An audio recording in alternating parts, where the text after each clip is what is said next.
দীর্ঘদিন যাবত দেখা যায় আমাদের মাদ্রাসাগুলোতে যারা পড়ালেখা করছে সেই মাদ্রাসার ছাত্ররা বড় হয়ে কি করবে যদি জিজ্ঞাসা করা যায়, আমি যখন মাদ্রাসা ভিজিটে যাই ওনারা একটু চুপ হয়ে যায়, কারণ সে জানে না সে কি করবে। আমি দৃঢ়ভাবে বিশ্বাস করি, আমি জেনারেল ছাত্র, একজন মাদ্রাসার ছাত্র যে শৃঙ্খলাবোধের মধ্যে দিয়ে বড় হয়, আমরা তাদেরকে যদি একটু সুযোগ করে দিই তারা বাংলাদেশকে অনেক উপরে নিয়ে যেতে পারে।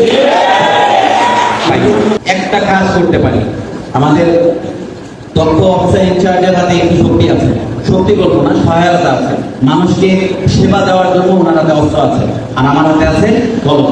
এই কলম দিয়ে আমি আমার কলম চালিয়ে সেই সেবাটি সুপারিশ করতে পারবো, সবগুলো হয়তো একবারে বাস্তবায়ন করতে পারবো। সেটি কি, মাদ্রাসাগুলোতে আমাদের কম্পিউটার, প্রত্যেকটি মাদ্রাসাতে আমরা কম্পিউটার দেওয়ার ব্যবস্থা করতে পারি। এই কম্পিউটার গুলো সাজিয়ে গুছিয়ে শুধু অফিসের কাজ করার জন্য না, বাচ্চারা কম্পিউটার শিখবে, IELTS শিখবে। মাদ্রাসার বাচ্চারা কেন আল আজহার ইউনিভার্সিটিতে পড়তে পারবে না?